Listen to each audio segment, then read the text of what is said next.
The galactic combat arena of Zenthari 9 hummed with an energy that transcended mere electricity. It pulsed with anticipation, with the collective consciousness of thousands of alien spectators from dozens of worlds, all gathered to witness what they considered the galaxy's most prestigious event, the Interspecies Martial Tournament. Lisa Chen stood in the preparation chamber, her hands wrapped in standard-issue compression tape. She flexed her fingers, feeling the familiar tension in her knuckles, the controlled power that had taken 15 years to perfect. Beside her, James Rodriguez checked his tablet one final time, his role as her trainer and strategist critical to what came next. "They're saying you won't last 3 minutes," James said, not looking up from the device that displayed betting odds across 47 star systems.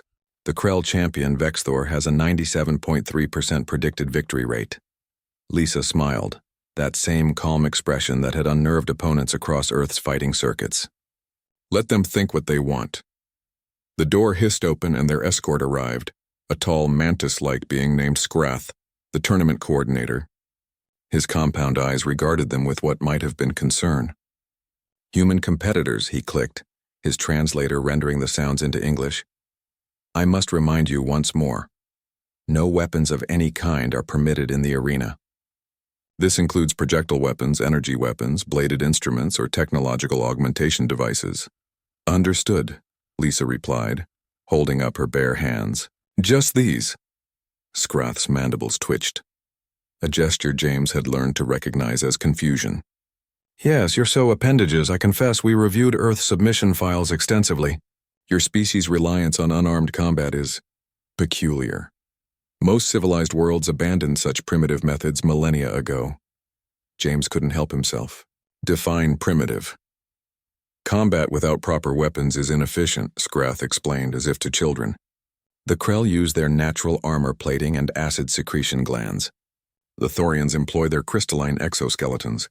The Vespid have their paralyzing stingers. All natural biological weapons evolved over millions of years. Humans have, what, soft skin? Fragile bones. No venom, no natural armor, no claws." He paused. "I am told your planet only recently achieved space travel. Perhaps you do not understand what you face." Lisa's smile widened slightly. "We understand perfectly." The arena floor was a circular platform 50 meters in diameter, suspended above a gravity well that would catch and cushion any fighter knocked from the ring. The crowd's noise was deafening. Clicks, whistles, roars, and sounds that human ears couldn't properly process. Above, holographic displays showed Lisa's image next to Vexthor's. The Krell was massive, 3 meters tall, covered in chitinous plates that gleamed like black steel, with 4 arms ending in serrated bone blades. His species had conquered 17 worlds through martial prowess alone. Vexthor had personally never lost a sanctioned bout. The referee, a floating sphere of pure energy from a dimension humans couldn't fully perceive, pulsed with light. Combatants acknowledged the rules. Victory by submission, incapacitation, or ring out. Lethal force is prohibited. Medical teams stand ready. Vexthor's mandibles spread in what his species considered a smile. "Human," his voice rumbled. "I will make this quick. Your people do not belong in the warrior castes." Lisa rolled her shoulders, loosening up. "You know what's funny? Every species in this galaxy evolved weapons. Claws, fangs, armor, poison. You all had natural advantages, so you never had to get creative." She shifted into her stance, feet apart, weight balanced, hands open. "Humans, we're born soft, vulnerable, so we had to learn something none of you ever needed." "And what is that?" Vexthor's tone carried amusement. "How to turn our weaknesses into weapons." The energy sphere flashed. The match began. Vexthor charged immediately, all 4 arms swinging in a pattern that had devastated countless opponents. Lisa didn't retreat. Instead, she moved forward and to the side, her footwork flowing like water. The first bone blade whistled past her head. The second she deflected with an open palm, redirecting rather than blocking. The third she ducked under. The fourth caught her shoulder. A glancing blow, but enough to draw first blood. The crowd roared. In the viewing chamber, James watched his tablet. Lisa's biometrics remained steady. Heart rate elevated but controlled. Adrenaline within expected parameters. Pain response acknowledged and filed away. Vexthor pressed his advantage, but something was wrong. The human wasn't where she should be. She moved with a fluidity that defied the Krell's combat algorithms. honed over millennia of warfare.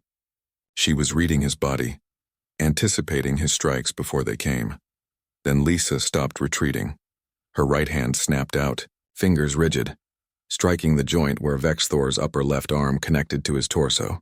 The Krell's biology expected impacts against armor, not precision strikes at vulnerable junctures. The arm spasmed, useless for precious seconds.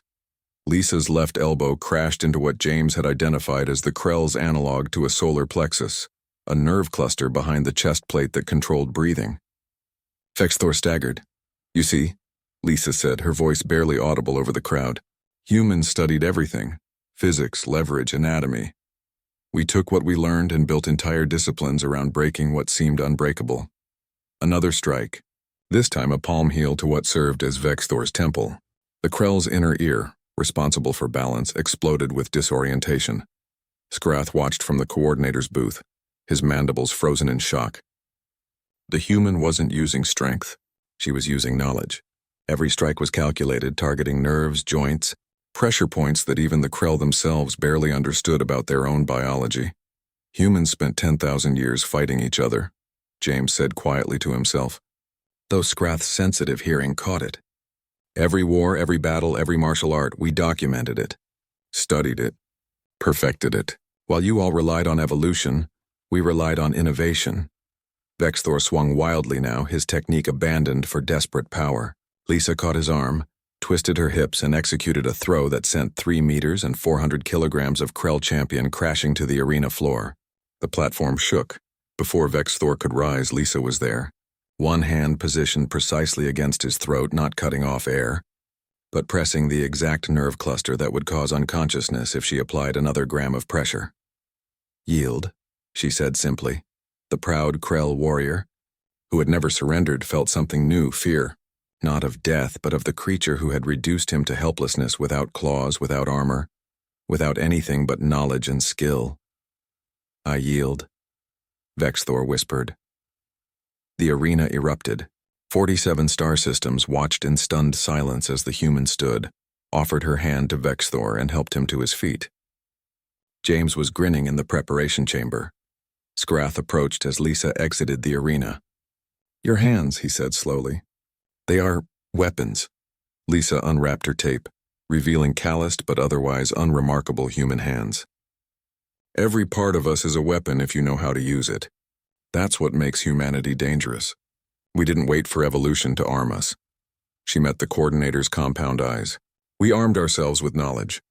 And that's the most dangerous weapon of all." Later, as betting odds recalculated and galactic databases updated their assessment of human combat potential, James bought Lisa a drink in the station's observation deck. "You know they're going to want you to teach them," he said. Lisa looked out at the stars, at the vast galaxy full of clawed, armored, venomous beings who suddenly realized they'd underestimated the soft, vulnerable humans. "Good," she replied. "It's about time someone taught them what humanity figured out millennia ago.